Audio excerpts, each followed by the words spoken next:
प्रिय विद्यार्थियों, स्वागत है हमारे YouTube चैनल हनु की पाठशाला में। तो आज हम पढ़ेंगे वर्णमाला। वर्णमाला हिंदी व्याकरण का मूल आधार है। हम व्याकरण पढ़ने से पहले वर्णमाला का ज्ञान होना बहुत ही जरूरी है। तो हम पढ़ेंगे वर्णमाला। तो वर्ण क्या होता है? वर्ण भाषा की सबसे छोटी इकाई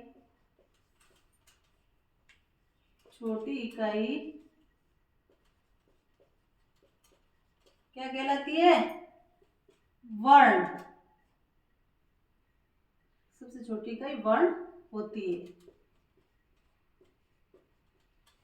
अब जैसे हिंदी भाषा है, तो हिंदी भाषा में सबसे छोटी इकाई क्या है? वर्ण। अब वर्णों का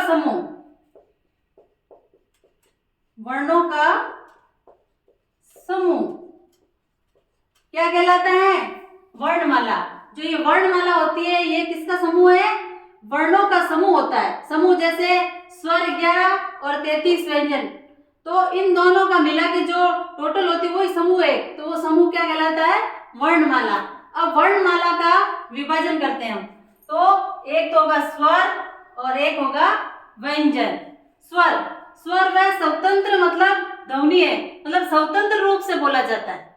इनको किसी का सहारा लेने की जरूरत ही नहीं होती है। और व्यंजन, अब व्यंजन ऐसी चीज है जिसको हम स्वरों की सहायता से बोलते हैं। बिना स्वरों की सहायता से हम व्यंजन नहीं बोल पाते, जबकि स्वर स्वतंत्र रूप से बोले जाने वाले वर्ण कहलाते। अब स्वरों को भी वापस दो भागों में बांटा गया है।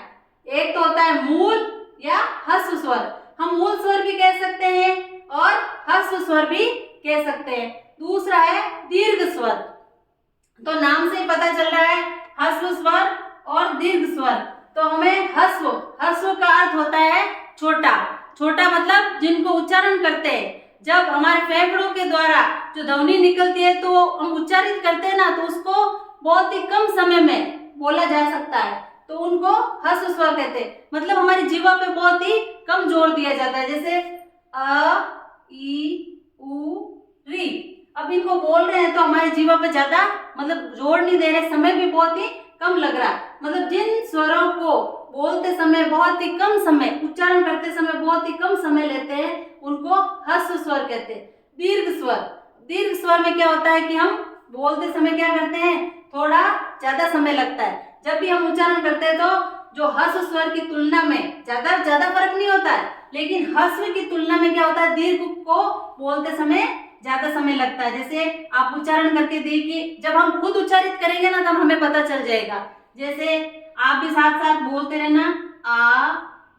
ई, उ, ए, आई, ओ, औ।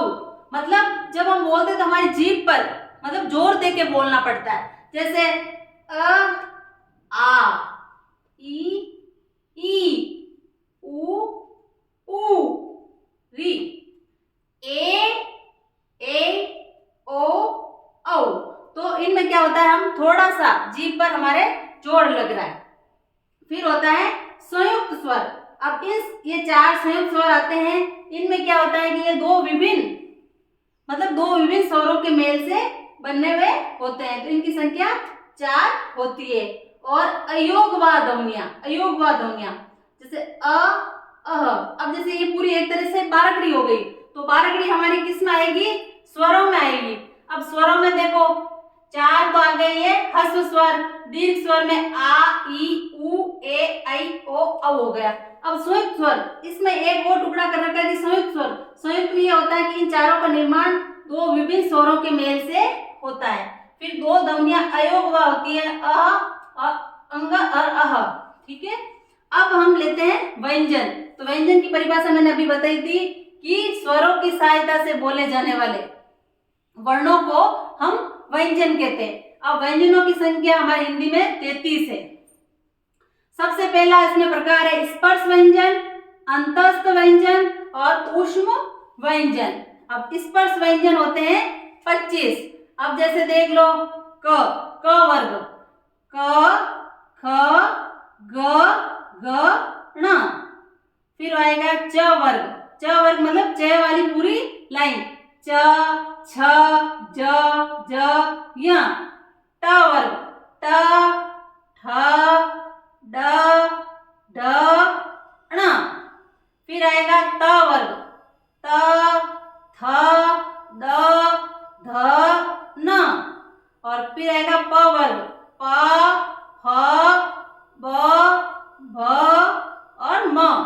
अब इनकी संख्या हो जाती है टोटल 25।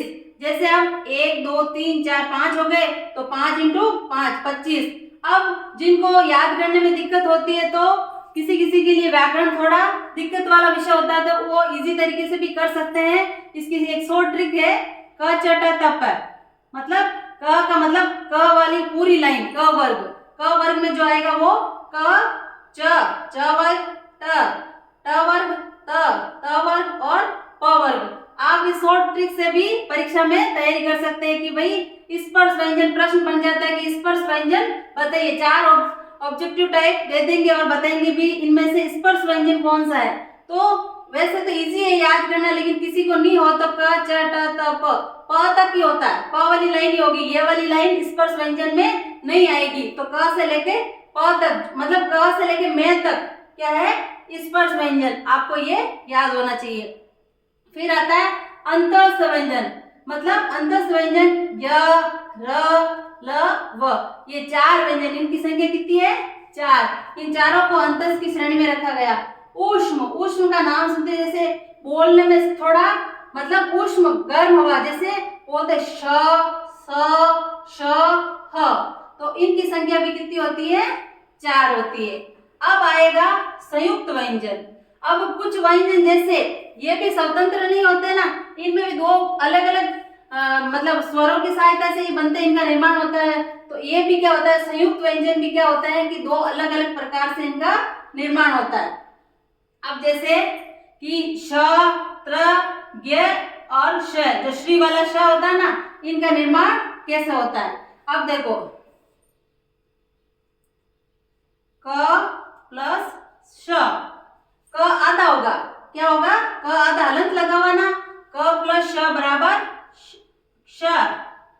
त्र भी आधा आएगा, अगर ये लिख दूं तो त पूरा हो जाएगा, जबकि इसमें ये गलत होगा, इसके नीचे हलंत लगाएगा तो ये त आधा आ जाएगा। त प्लस र बराबर त्र। ज्ञ ज प्लस ञ ज्ञ, और लास्ट में आ जाएगा श प्लस र बराबर श्री, श्री वाला श। तो ये संयुक्त व्यंजन होते। फिर आता है उत्सित व्यंजन ड और ढ, ये उत्सित की श्रेणी में रखा गया। अब स्पर्श व्यंजन, अब स्पर्श व्यंजन में भी ये होता है बच्चों कि अलग अलग हमारे फेफड़ों से जब हमारी ध्वनि निकलती है, हम किसी वर्ण को बोलते हैं तो हमारी फेफड़ों से जो ध्वनि निकल के वो हमारे जीवा के विभिन्न अंगों से, जीभ से होते हुए विभिन्न अंगों से टकराती है, तो वो स्पर्श करते हुए बाहर निकलती है, तो विभिन्न अंगों को स्पर्श करती है। जैसे कोई वर्ण से हमारे गले से कंठ से बोला जाएगा, कुछ वर्ण होते हैं जो तालु से, जीवा हमारे तालु को स्पर्श करेगी, कुछ वर्णों को हमारी जीवा दांतों से स्पर्श करेगी, और किसी को हमारे होठों से मतलब स्पर्श करते हुए वो वर्ण की ध्वनि निकलेगी। तो ध्वनि स्पर्श करते हुए निकलती है। तो स्पर्श व्यंजनों में भी इन वर्णों का मतलब अलग अलग स्थान व्याकरण में दिया हुआ है, जैसे कंठ, तालवे, ओष्ठ। तो इनका हम आगे की क्लास में आपको विस्तार से बताएंगे कि कौन से वर्ण का उच्चारण स्थान कौन सा है।